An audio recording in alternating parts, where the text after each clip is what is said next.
Hello YouTube friends, as promised before in my previous video, I was to do a video on the coin roll huntings that I did previously with the dimes. I also included the two quarters in there. I have a story about that to tell you in the video. So let's start by the dates. I found in there a 1953 um, dime, and that there is not in a very good shape. But I guess you could call this junk silver. 1957, 1960, I found two of those. 1962, I found just one of that, I guess. 1963 as well. 1964, I found three of those. 1965, I found three of those. In 1968, I found four of those. Now, 1968s, I believe those are the 50% silver, whereas the rest of the years are actually 80% silver. I'm not sure the dates when they started making them 80% silver. So those are the dimes, and I believe some people call this um, junk silver or whatnot. I personally just call it great finds, great silver finds. So the quarters is actually a neat story. I know some people say, "Oh, it's good to make friends with the tellers at the bank," and yes, that's true. And I've made a few, and which is good. But then when they are busy and when they don't look for this, and then they don't call you, and it just all over the place sometimes. But nevertheless, that's a good idea. That's a neat idea, and also if you can make friends that are work in convenience stores or also in restaurants. They can actually find a lot of these, and if you make it easier on them, they know how to work with it. Now, with me, it was my sister who actually works at a restaurant, and I had told her that if you ever are dealing with any coins and you find coins that have the face of Queen Elizabeth, or she's wearing one of the flower tiara, please keep those. Those are all silver in the dimes and in the quarters, and give them to me, and I'll compensate you for them. So she's been doing that, and so far we found two of them, and actually, we found this. I think she found this 2 days in a row. I don't know if somebody was on a row spending these silver dime quarters. Um, so moving on, I found actually, I don't know how common this is in the Cornwall huntings in Canada, but I found three silver dimes in uh, the Canadian rolls that I was doing.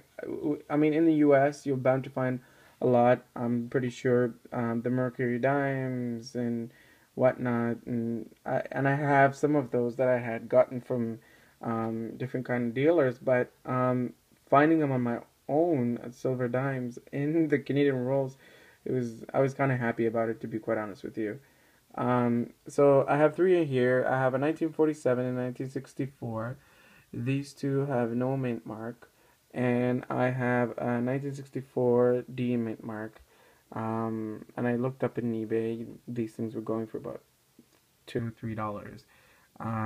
So I put this one in a slab because it had like the D mint mark, or it was a little higher than these two.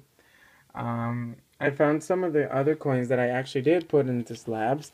I found a 1966 dime, and this one's actually in a better condition than the other ones, you could say. So I had to put this in a slab so it doesn't get any worse.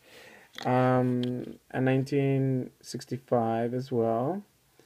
I found in the Cornwall huntings. I found the King George the Sixth.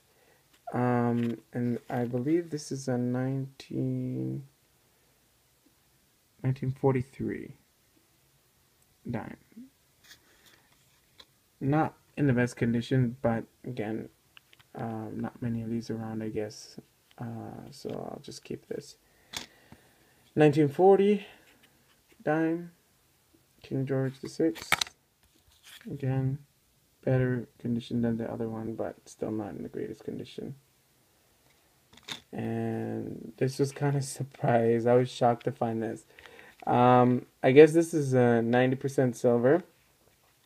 When I actually opened it up, I I was looking through the dimes and I saw this part of it, this portion of it. I was like, oh my goodness, is this a king? And I wasn't even paying attention at the date because once you see the design, you would think automatically, is this like one of those Queen Victoria coins? Really, is this?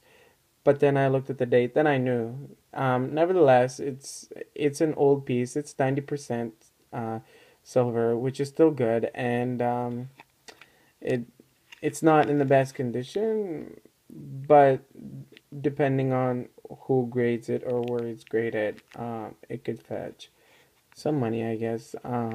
If it's in a really good condition, it could go up to maybe $50, $60. But no, no, I don't think this one would. I think this is probably like $4 or $5 max. I'm not sure. I'm not a grader. I don't know. I just finding it and I found it in there, which is good. Um, so yeah, so that's that. I will also try to post many more videos. I will make a video of what I purchased when I actually travel. I did purchase a few coins when I traveled to Europe. Europe is one of the greatest places to actually, especially flea markets, very good idea to go to in Europe. Some of the people don't know key dates or anything like that. They just sell you whatever that they see that's there that was worthless before might not be worthless anymore now. So, anyways, I will actually make a video on that as well, and so please rate and subscribe, and I would appreciate that. So, thank you.